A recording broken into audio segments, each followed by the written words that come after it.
তো hello students, welcome back to my channel. আজকে আমরা ক্লাস 10 রায় অ্যান্ড মার্টিন প্রশ্নচিত্রা থেকে ভৌত বিজ্ঞানের স্কুল নাম্বার 5 নিয়ে আলোচনা করব, প্রথম পর্যায়ক্রমিক মূল্যায়নের।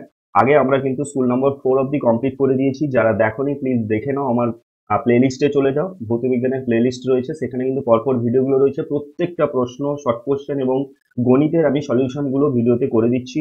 তোমাদের প্রত্যেকেরই ভীষণ উপকারে লাগবে, এইটুকু আমি তোমাদের বলতে পারি। তাই বলছি, তোমরা প্লিজ ভিডিওগুলো দেখে নাও, আগের ভিডিওগুলো। আর আজকে আমরা বজবজ পিকে হাই স্কুলের সমস্ত শর্ট কোশ্চেন এবং ম্যাথমেটিক্যাল প্রবলেমগুলো কিন্তু সলিউশন করবো বজ পিকে হাই স্কুলের। ওকে, দেখো ফার্স্ট কোশ্চেন কি বলেছে।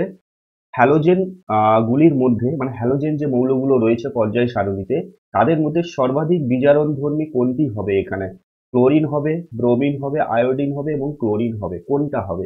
দেখো, তোমরা আধুনিক পর্যায় সারণীতে বিজারণ ধর্ম কি করে হয়, উপর থেকে যখন নিচের দিকে নামবে তখন কিন্তু বিজারণ ধর্ম কিন্তু বৃদ্ধি পায়।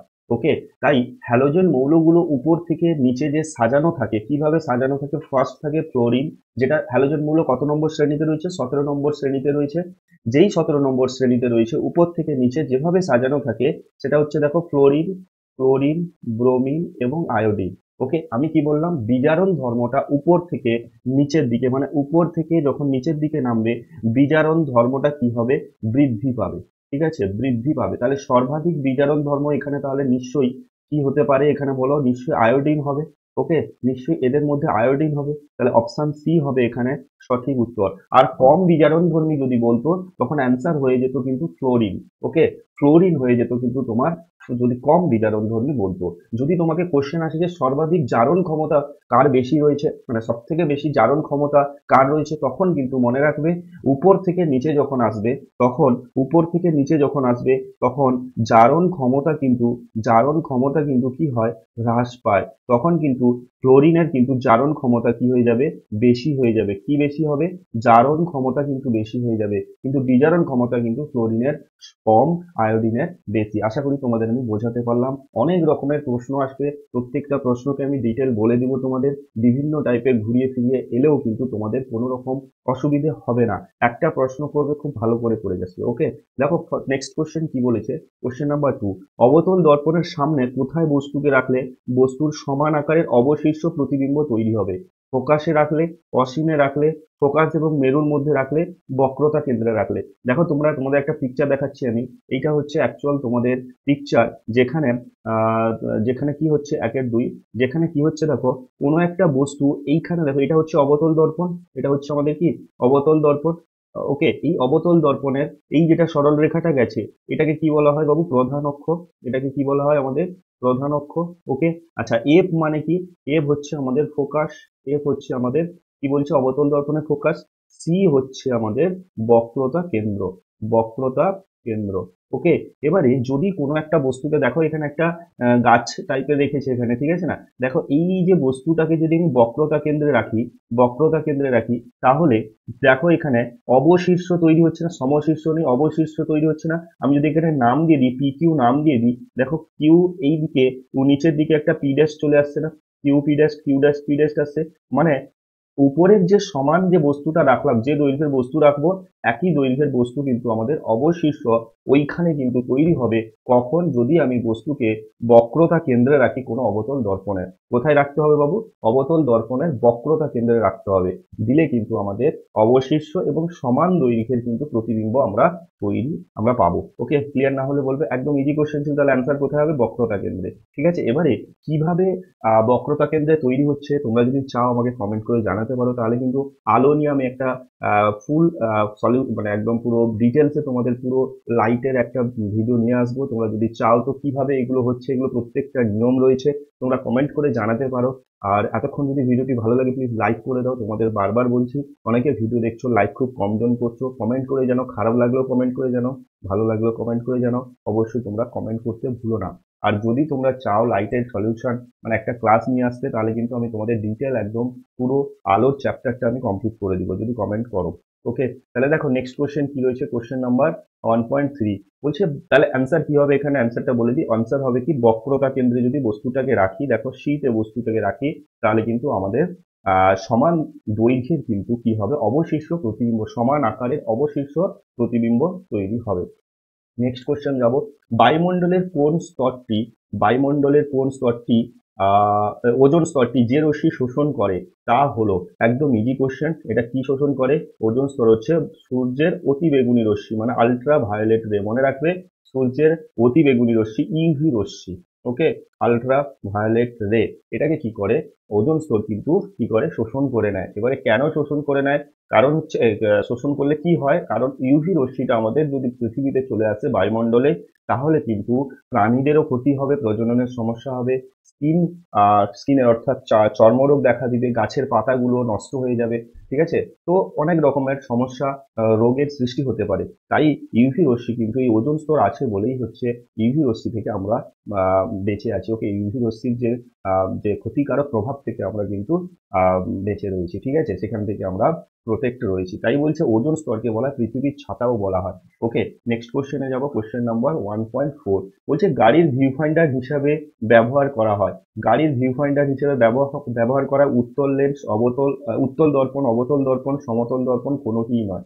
দেখো গাড়ির ভিউ ফাইন্ডার মানে কি, এখানে একটা আমি তোমাদের পিকচার নিয়ে এসেছি, এটাকে কি বলে, গাড়ির ভিউ ফাইন্ডার বলে, যেটা পাশে থাকে মোটরসাইকেল বা গাড়ির যে পাশে থাকে, যেটাতে দেখে আমি পেছনে কোনো গাড়ি বা কিছু আসছে কিনা আমরা কিন্তু এখান থেকে বুঝতে পারি, ঠিক আছে না। দেখো একটা জিনিস লক্ষ্য করো, এখানে একটা ছোট্ট কাঁচের মধ্যে কিন্তু কি হচ্ছে, দেখো একটা বড় বড় গাড়িকে কিন্তু আমরা দেখতে পাচ্ছি।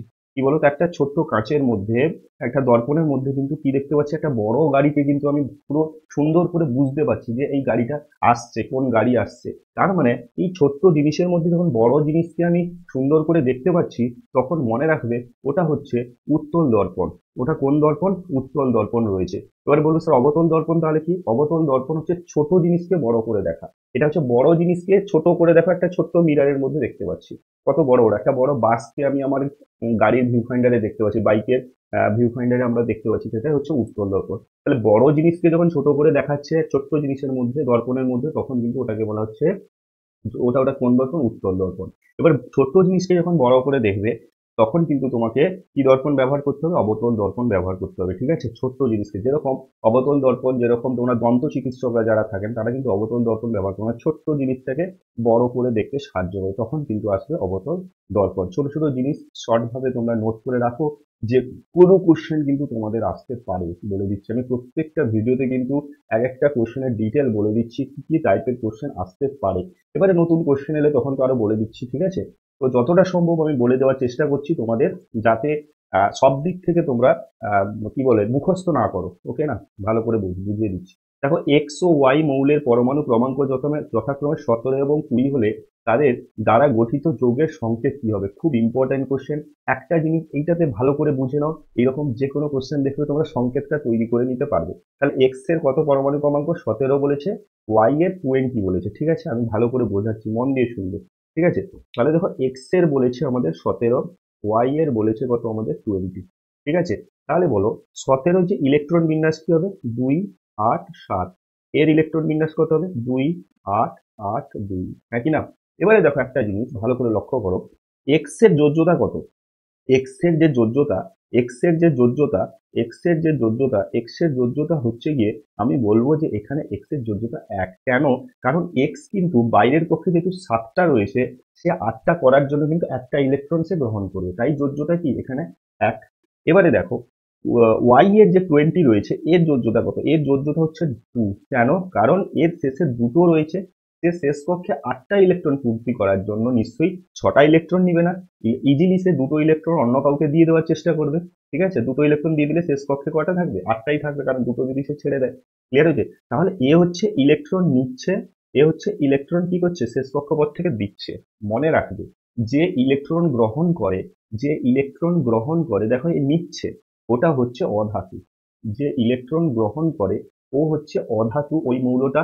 আর যে ইলেকট্রন কি করছে? ছেড়ে দিচ্ছে, সে হচ্ছে কি আমাদের ধাতু। ক্লিয়ার হয়েছে না? অনেক ছোট ছোট জিনিস শুরু থেকে ভালো করে প্র্যাকটিস করো, এগুলোকে আমি যেগুলো বলছি না, সুন্দর করে রেডি করো, দেখবে পরীক্ষায় যে কোনো কোশ্চেন তোমরা অ্যাটেন্ড করতে পারবে, এইটুকু আমি তোমাদের গ্যারেন্টি দিয়ে বলতে পারি, ঠিক আছে না? তাহলে ক্লিয়ার হয়েছে? তাহলে কি বললাম আমি, যে মৌল ইলেকট্রন গ্রহণ করে সে হচ্ছে অধাতু, আর যে মৌল ইলেকট্রন ত্যাগ করে, ইলেকট্রন বাইরে বের করে দেয়, তাকে, সেটা হচ্ছে কি আমাদের ধাতু। ক্লিয়ার হয়েছে? এবারে দেখো পরপর লিখে ফেলবে, এখানে একদম ইজি। দেখো এক্স এর তাহলে আচ্ছা, এখানে আরেকটা পয়েন্ট বলে দিই আমি, ধাতুকে সবসময় আগে লিখবে। দেখো ওয়াই আগে রয়েছে, ওয়াই, আর অধাতু এক্স, এক্স কে পরে লিখবে। ওয়াই এর যোজ্যতা কত? ওয়াই এর যোজ্যতা 2, এক্স এর যোজ্যতা কত? 1। এবারে নিয়ম কি তোমরা অনেক আগে পড়েছিলে, 7-8 মনে হচ্ছে পড়েছিলে। দেখো এর এর কাছে কি আসবে?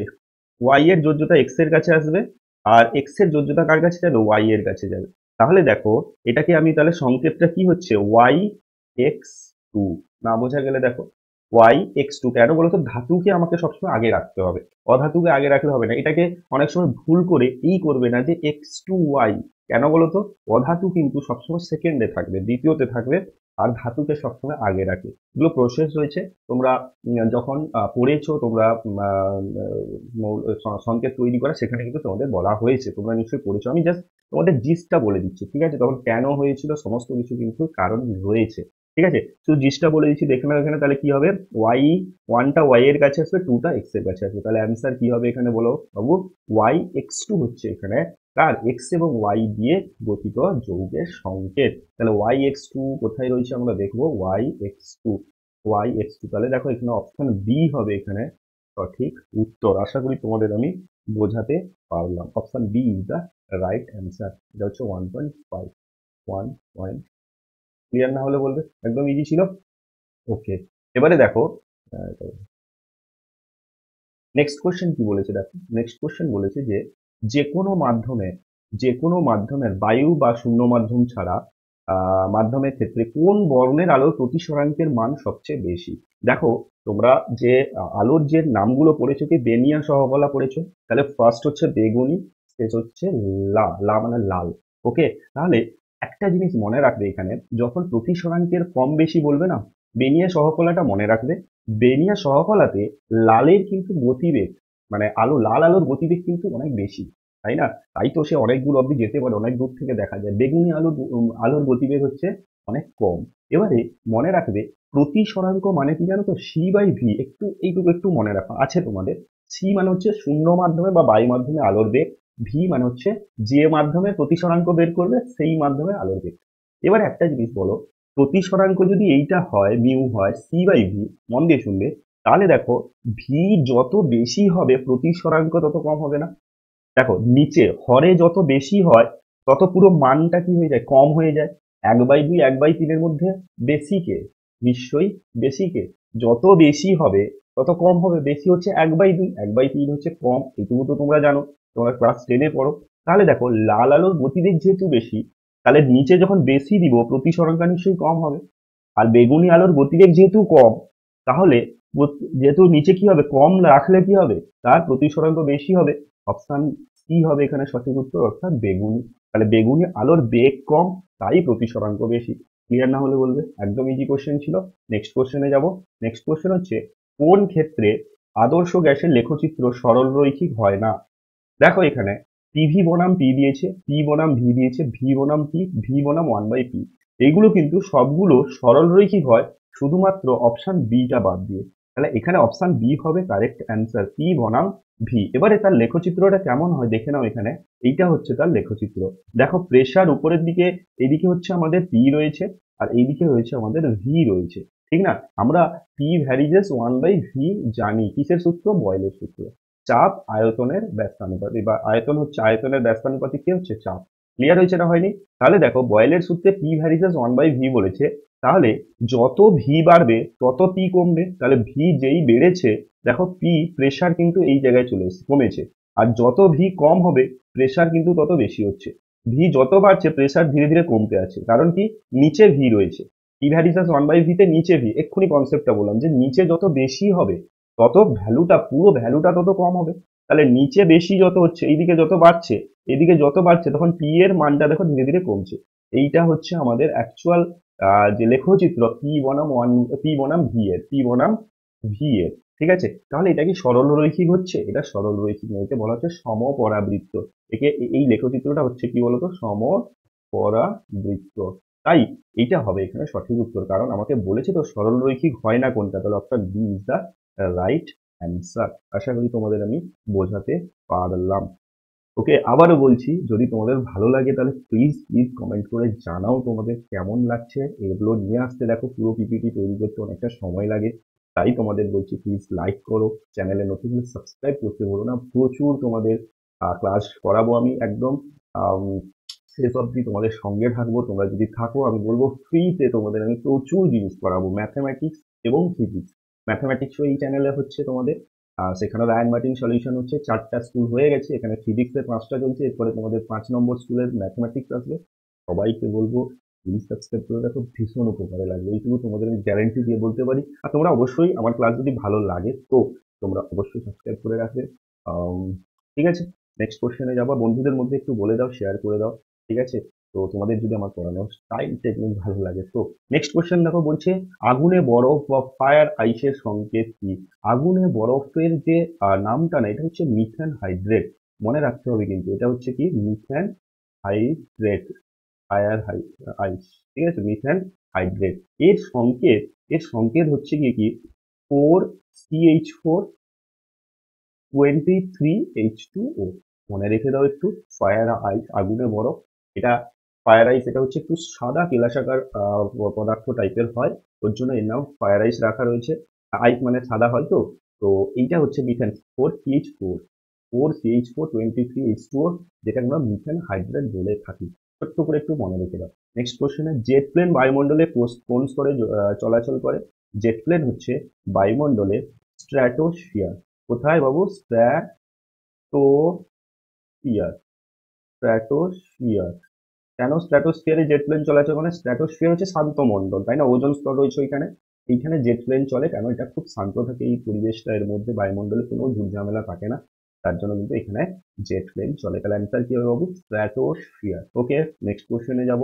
আচ্ছা, আমাদের কিন্তু, আচ্ছা আমরা কিন্তু 1 নম্বরে চলে এসেছি, মাল্টিপল চয়েস কমপ্লিট হয়ে গেছে। কোশ্চেন নাম্বার 2.2, পর্যায় সারণীতে অবস্থিত সর্বোচ্চ এবং সর্বনিম্ন তড়িৎ ঋণাত্মক মৌলের নাম কি? খুব ইম্পর্টেন্ট কোশ্চেন, মনে রাখতে হবে কিন্তু। সর্বোচ্চ তড়িৎ ঋণাত্মক হচ্ছে ফ্লুরিন, এফ। সর্বোচ্চ হচ্ছে ফ্লুরিন, আর সর্বনিম্ন, সর্বনিম্ন হচ্ছে সিজিয়াম, সিএস। ঠিক আছে না? ভালো করে লিখে দিই, তাহলে দেখো এখানে লিখে দিচ্ছি। সর্বোচ্চ হচ্ছে আমাদের ফ্লুরিন, ওকে। আচ্ছা, সর্বনিম্ন, সর্বনিম্ন হচ্ছে সিজিয়াম, সিজিয়াম, ওকে, সিএস। ক্লিয়ার হয়েছে না হয়নি? নেক্সট কোশ্চেনে যাব। ফারেনহাইট স্কেলে পরম শূন্য উষ্ণতার মান কত? ফারেনহাইট স্কেলে পরম শূন্যতা উষ্ণ, তোমাদের আমি একটা লিখে দিচ্ছি দেখো। পরম শূন্য উষ্ণতা হচ্ছে, পরপর মনে রাখবে, এটা লিখে রাখবে তোমরা। 0K -273 ডিগ্রি সেন্টিগ্রেড সমান -459.67 ডিগ্রি ফারেনহাইট। ক্লিয়ার হয়েছে? তাহলে অ্যান্সার কত হবে এখানে বলো? -459.67 ডিগ্রি ফারেনহাইট। ফারেনহাইট স্কেলে বলেছে -459.67 ডিগ্রি ফারেনহাইট। সেন্টিগ্রেডে বললে পরম শূন্য উষ্ণতা কি হবে? -273 ডিগ্রি সেন্টিগ্রেড। কেলভিন স্কেলে পরম শূন্য উষ্ণতার মান জিজ্ঞেস করলে ইজি একদম, 0 কেলভিন। ক্লিয়ার হয়েছে? একদম প্রত্যেকটা জিনিস বলে দিলাম, যে কোনো কোশ্চেন এলে তোমাদের কিন্তু করতে হবে। নেক্সট কোশ্চেনে যাবো, কোশ্চেন নাম্বার আচ্ছা, অথবা ভিটি সমান যদি এইটা হয়, বলছে 1/273কে কি বলা হয়? এই ভগ্নাংশকে কি বলা হয়? এর একটা নাম রয়েছে। এখানে অ্যান্সার হবে আয়তন গুণাঙ্ক। কি লিখবে এখানে? আয়তন গুণাঙ্ক। এবারে বলবে স্যার এটা যদি পি থাকতো তখন কি আয়তন গুণাঙ্ক হতো? মানে হচ্ছে পিটি সমান যদি 1+P/273 × P0 থাকতো, তখন কিন্তু ওটা চাপ গুণাঙ্ক হয়ে যেত। যদি আয়তন থাকে আয়তন গুণাঙ্ক লিখবে, একে প্রসারাঙ্ক বলা হয় এগুলোকে। তো আয়তন থাকলে আয়তন গুণাঙ্ক, আর চাপ যদি থাকে, পিটি দিয়ে যদি থাকতো, তখন অ্যান্সার লিখতে কি? চাপ গুণাঙ্ক। ক্লিয়ার না হলে বলবে, একদম ইজি কোশ্চেন। ওকে, মনে রাখতে হবে, ঠিক আছে? কিছু কিছু জিনিস মনে রাখতে হবে তোমাকে। আয়তন থেকে আয়তন গুণাঙ্ক। অবতল দর্পণে কখন একটি বস্তুর অসৎ বিম্ব তৈরি হয়? দেখো বাবু, অবতল দর্পণের ক্ষেত্রে আমি যদি পিকচারটা এখানে রেখেছি, দেখো কত হচ্ছে 2.4, 2.4, দেখো অবতল দর্পণে, এটা একটা অবতল দর্পণ, এক্ষুনি বললাম কি এইটাকে বলা হচ্ছে, আবারও বলে দিচ্ছি আমি, এটা হচ্ছে প্রধান অক্ষ, এটা হচ্ছে প্রধান, এটা অবতল দর্পণ রয়েছে। এইটা হচ্ছে কি আমাদের বক্রতা কেন্দ্র, বক্রতা কেন্দ্র, ওকে। এফটা হচ্ছে কি ফোকাস, ফোকাস, এটা হচ্ছে আমাদের মেরু, ঠিক আছে। বলছে যে যদি কোনো একটা বস্তুকে আমি এফ এবং মেরুর মধ্যে রাখি, মানে অর্থাৎ আমি যদি ফোকাসের মধ্যে রাখি, দেখো এখানে একটা বস্তুকে ফোকাসের মধ্যে রেখেছে, দেখো বস্তুটা কিন্তু অপোজিট সাইড থেকে আসছে বলে মনে হবে। দেখো কত বড় হয়ে গেছে এই বস্তুর। এই যে একটা গাছের চিত্র ছিল, একটা ছোট্ট চারা গাছের চিত্র ছিল, দেখো এটা কিন্তু এত বড় হয়ে গেছে। তাই না? তার মানে এইখানে কিন্তু কোনো পর্দায় ফেলতে পারবো না আমি, কোথাও থেকে অপসৃত হচ্ছে বলে মনে হচ্ছে। তাই এটা হচ্ছে আমাদের অসৎ বিম্ব, এটা হচ্ছে আমাদের অসৎ বিম্ব, হ্যাঁ কি না? তার জন্য যদি কোনো একটা বস্তুকে কেবলমাত্র ফোকাসের মধ্যে রাখি, তবে ওই বস্তুটির কিন্তু কি হচ্ছে, অসৎ বিম্ব তৈরি হচ্ছে। বস্তুর থেকে দেখো বিবর্ধিত হচ্ছে, বিবর্ধিত হচ্ছে, বড় মানে বিবর্ধিত হচ্ছে। আর একটা হচ্ছে সমশীর্ষ হচ্ছে। কি হচ্ছে বাবু? সমশীর্ষ হচ্ছে। তাহলে তিনটা জিনিস তৈরি হচ্ছে যদি আমি ফোকাসের মধ্যে কোনো একটা বস্তুকে রাখি। তিনটে জিনিস তৈরি হচ্ছে, একটা অসৎ বিম্ব হচ্ছে, বড় হচ্ছে, বস্তুটা ছিল এইটুকু, দেখো বস্তুটা কিন্তু বড় হয়ে গেছে। আর একটা সমশীর্ষ হচ্ছে, মানে একই দিকে তৈরি হয়েছে, অবশিষ্ট তো নয়, সমশীর্ষ। তাই অ্যান্সার হবে কিন্তু এখানে কি করব আমি, যদি বস্তুটাকে আমি কি করি, ফোকাসের মধ্যে রাখি, ফোকাসের মধ্যে রাখা হয়, ঠিক আছে? কখন বস্তুটি অসৎবিম্ব তৈরি হবে, যদি বস্তুটাকে ফোকাসের মধ্যে রাখা হয় তখন কিন্তু অসৎবিম্ব তৈরি হবে। ক্লিয়ার হচ্ছে অসৎ বিবর্ধিত সমশীর্ষ। নেক্সট কোশ্চেন নেব, কোশ্চেন নাম্বার 2.5। একটি ধাতব মৌল এম একটি আয়নীয় অক্সাইড এমও গঠন করে। এম পরমাণুর যোজ্যতা কক্ষে কটি ইলেকট্রন আছে? এম পরমাণুর যোজ্যতা কক্ষে দুটি ইলেকট্রন আছে। তোমাদের কিন্তু সিএও মনে রাখতে হবে, ক্যালসিয়াম অক্সাইড হচ্ছে এম একটা ধাতব মৌল, ক্যালসিয়াম এবং অক্সিজেনের সঙ্গে যুক্ত হয়ে আয়নীয় যৌগ, আয়নীয় অক্সাইড সিএও গঠন করে। ওকে, এখানে কিন্তু সিএ যে পরমাণুটার যোজ্যতা হচ্ছে কত, 2। তাই এখানে অ্যান্সার হবে কিন্তু 2। ওকে, অ্যান্সার কত হবে? যোজ্যতা কক্ষে কটি ইলেকট্রন থাকবে? দুটো ইলেকট্রন। নেক্সট কোশ্চেনে যাব, কোশ্চেন নাম্বার 2.6।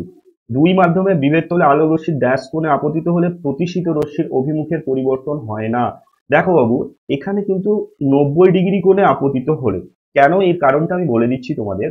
দেখো 2.6, দুই মাধ্যমের বিভেদ তল, ধরো এটা হচ্ছে দুই মাধ্যমের বিভেদ তল। উপরে ধরো আমি রাখলাম আমি লঘু মাধ্যম, আর নিচে আমি রাখলাম ঘন মাধ্যম।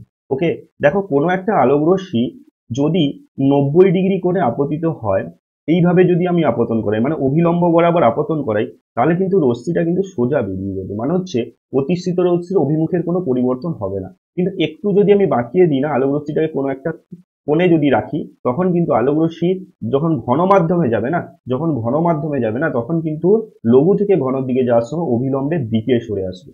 কিন্তু যদি লম্বভাবে আমি ফেলি 90 ডিগ্রি কোণে, তখন কিন্তু তার কোনো পরিবর্তন হবে না। মনে থাকবে। নেক্সট কোশ্চেনে যাব। বায়ুমণ্ডলের ড্যাশ স্তরে মহাকাশ স্টেশন রয়েছে।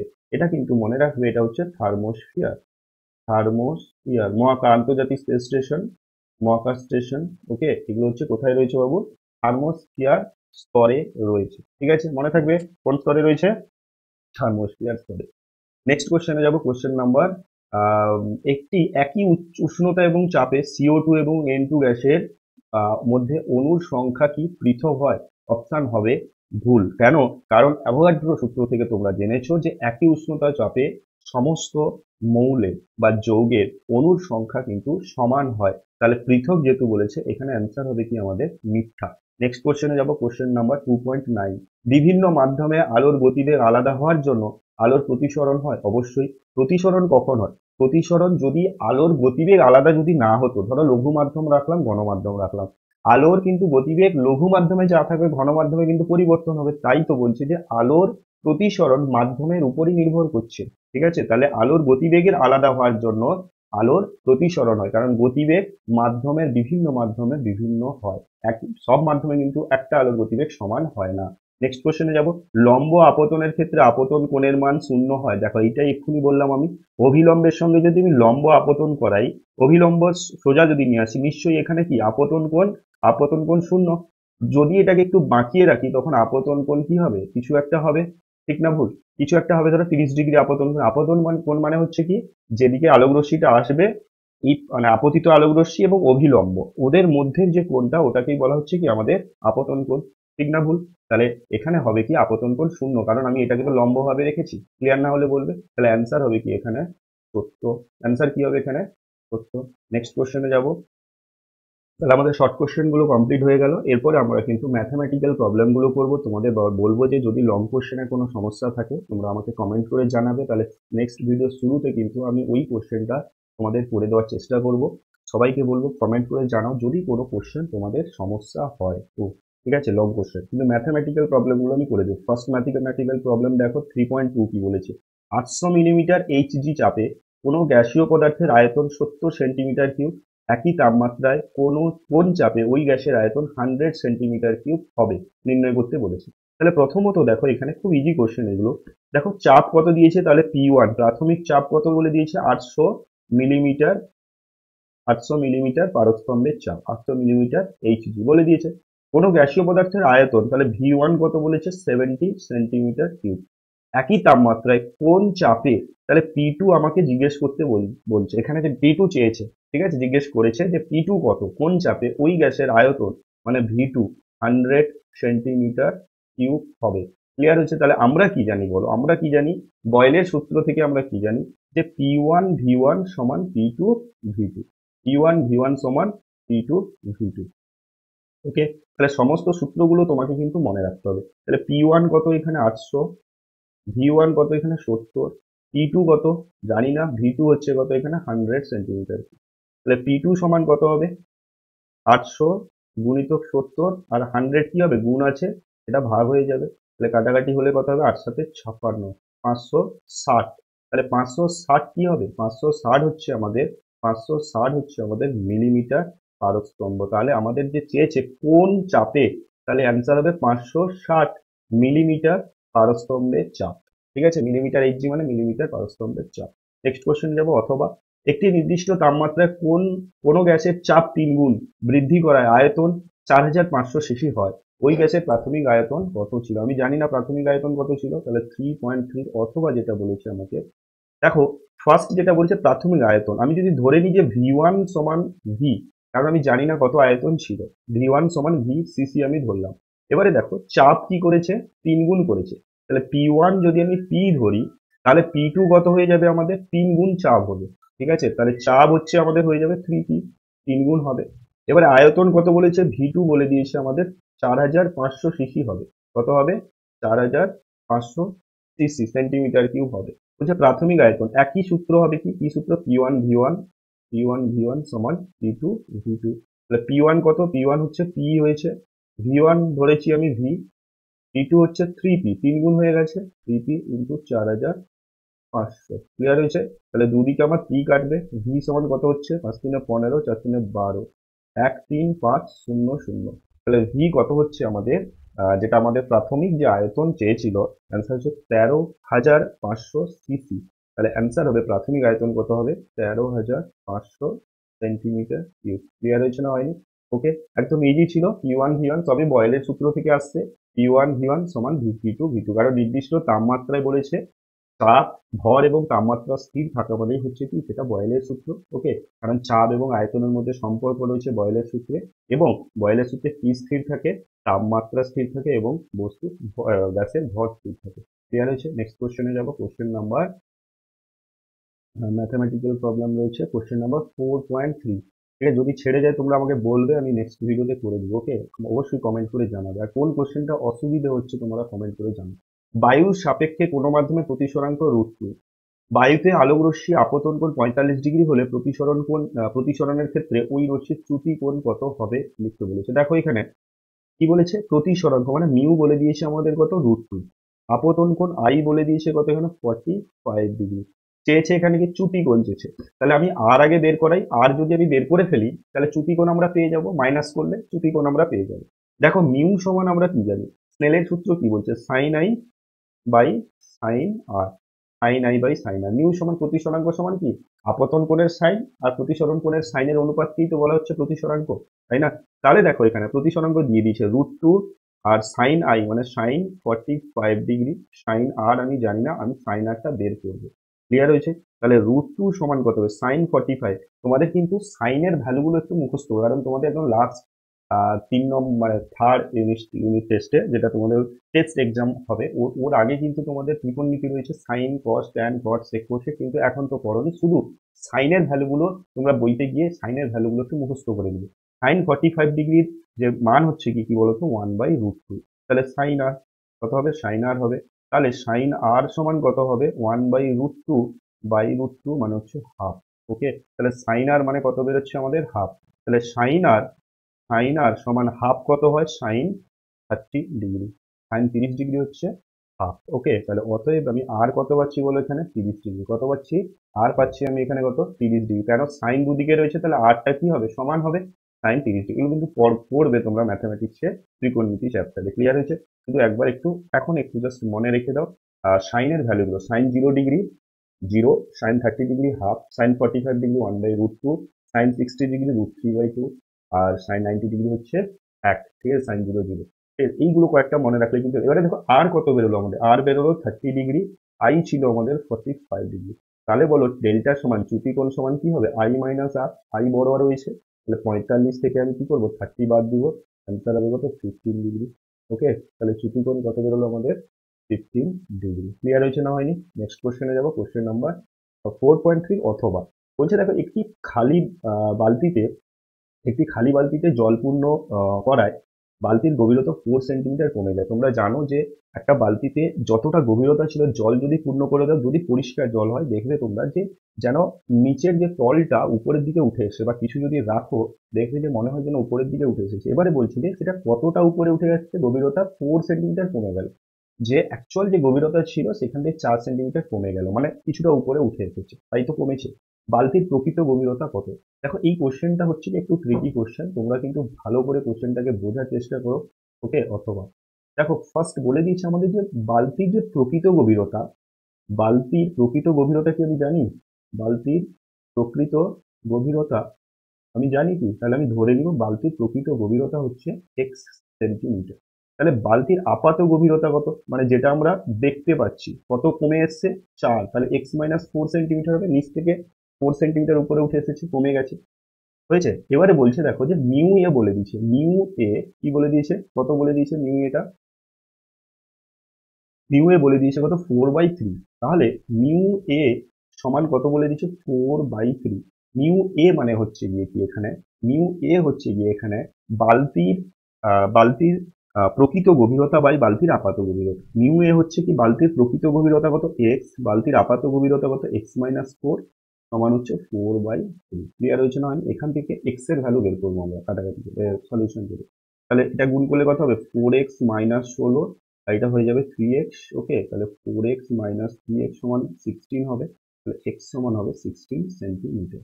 তাহলে x এর ভ্যালু যেটা পাচ্ছি আমি, x এর ভ্যালু যেটা পাচ্ছি, অর্থাৎ x কে কি ধরেছিলাম বালতির প্রকৃত গভীরতা, তাহলে প্রকৃত গভীরতা আমার কত পাচ্ছি 16 সেন্টিমিটার, কিন্তু দেখতে পাচ্ছি আমি কত 4 সেন্টিমিটার উপরে উঠে এসেছে, মানে 12 সেন্টিমিটার আমি অ্যাকচুয়াল আপাত গভীরতা আমরা দেখতে পাচ্ছি, কেন বালতির গভীরতা 4 সেন্টিমিটার কমে গেছে। তো দেখো এই হচ্ছে আমাদের ম্যাথমেটিক্যাল প্রবলেমগুলো ছিল, সমস্ত ম্যাথমেটিক্যাল প্রবলেম তোমাদের আমি সলিউশন করে দিলাম। তো আর কিছু নেই ম্যাথমেটিক্যাল প্রবলেম। আর লং কোশ্চেন যদি কোনো কোশ্চেন তোমাদের অসুবিধা থাকে, সবাইকে বলবো কমেন্ট করে জানো ভিডিওটি কেমন লেগেছে, যদি তোমরা কমেন্ট করে জানাতে ভুলো না, কারণ তোমাদের কমেন্ট হচ্ছে গিয়ে আমাদের সবকিছু মোটিভেশন অনেকটা আসে। তো আজকে এই পর্যন্ত। অবশ্যই যদি ভিডিওটি ভালো লাগে লাইক করো, শেয়ার করো, বন্ধুদের মধ্যে সাবস্ক্রাইব করে পাশে থাকা বেল আইকন ক্লিক করে রাখো। নতুন নতুন প্রচুর ভিডিও আসবে এইভাবে তোমাদের, একদম ডিটেলস এইভাবেই তোমাদের বোঝাতে থাকবো আমি। আমার আর যতটা রয়েছে আমি তোমাদের বোঝাবো, এবং তোমাদের 100% দেওয়ার চেষ্টা করবো। তো নেক্সট ভিডিও আবার দেখা হচ্ছে, ততক্ষণ ভালো থাকো, সুস্থ থাকো, জয় হিন্দ।